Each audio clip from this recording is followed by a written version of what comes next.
और आप देख रहे हैं प्रोग्राम तफ्तीश। नाजरीन, धोखाधड़ी, फ्रॉड, ये तो वतीरा बन चुका है हाउसिंग प्रोजेक्ट के, जो जेली हाउसिंग प्रोजेक्ट करने वाले लोग हैं ना उनका।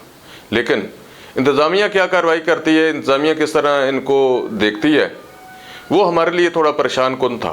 लेकिन गुज़िश्ता रोज़ जो मैंने प्रोग्राम किया पाक सिटी के हवाले से, उसके बाद मुझे बड़ी अहम इंफॉर्मेशन मिली और मैं समझता हूँ कि पहली मरतबा है ऐसा कि वफाकी दारुल हुकूमत में डिप्टी कमिश्नर इस्लामाबाद ने किसी हाउसिंग प्रोजेक्ट जो गैर कानूनी हाउसिंग प्रोजेक्ट है उसके हवाले से कि शहरी के लुट जाने पे एक्शन लिया है।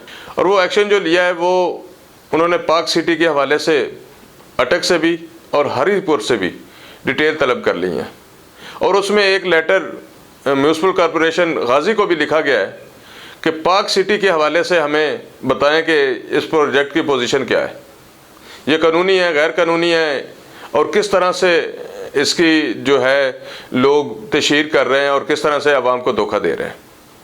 इस हवाले से जो लेटर लिखे गए हैं वो आप स्क्रीन पे देख सकते हैं, जो डिप्टी कमिश्नर इस्लामाबाद ने लिखे हैं और उनसे तफसीलात तलब की है। नाजरीन, बात खत लिखने का नहीं है, नाजरीन बात खत लिखने की नहीं है, बात है एक्शन की, कि एक्शन क्या लिया जाता है।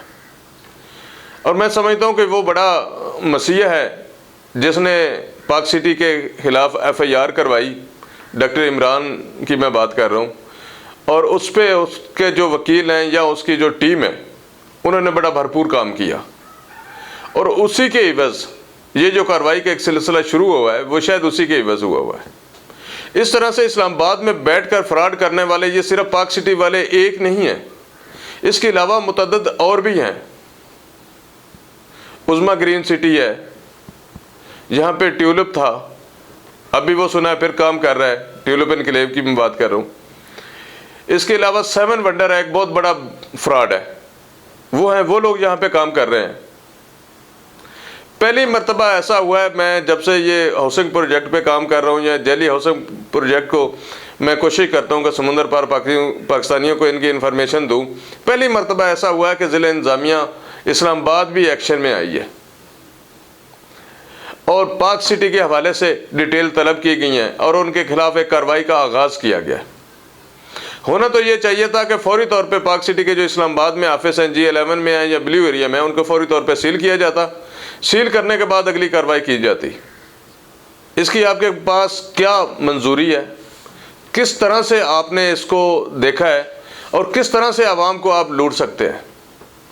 अगर आवाम को लूटने का लाइसेंस ऐसे जेली हाउसिंग प्रोजेक्ट की इंतज़ामिया को दे दिया जाए या जो मालकान के उनको दे दिया जाए तो बाकी पीछे क्या रह जाता है? फिर बाकी इंतज़ामिया की तो ज़रूरत ही नहीं है ना।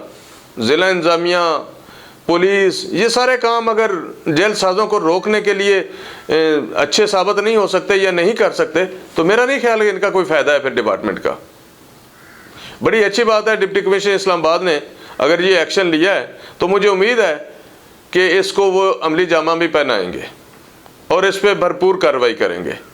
मोहसिन अब्बासी साहब चूँकि पिछले सालों से अवाम को बेवकूफ़ बना के लूट रहे थे, ख़ास करके समुंदर पार पाकिस्तानी और यहाँ पे, और इसने ऐसे ऐसे नाम रखे थे ब्लॉग्स के कि आपकी हैरत चुक जाती है। इस पर भी मैंने एक प्रोग्राम किया, मैंने आवाम को कोशिश की इससे मुतल्लिक़ भी आगाही देने की।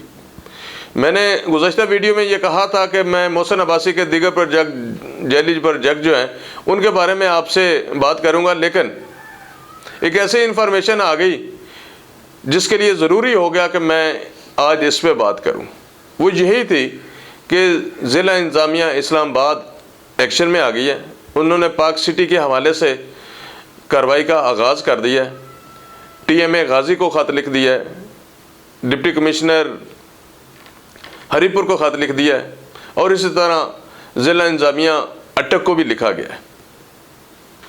अब इस पे आगे क्या एक्शन होता है, TMA गाजी की तरफ से क्या जवाब आता है या DC हरीपुर इस पे क्या जवाब देते हैं या ज़िला इंतज़ामिया अटक इस पे क्या जवाब देती है?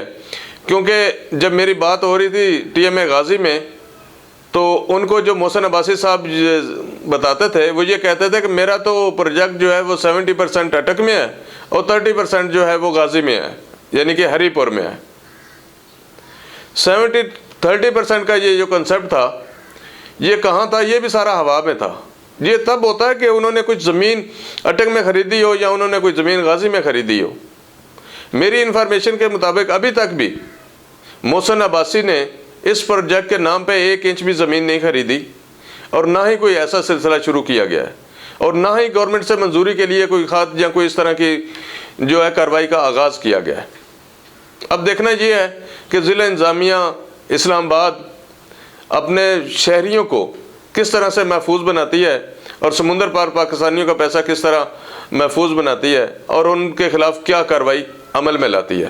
تو ناظرین، اگلے پروگرام تک کے لیے اجازت دیں تاکہ آپ کو مکمل ثبوتوں کے ساتھ انفارمیشن دی جا سکے۔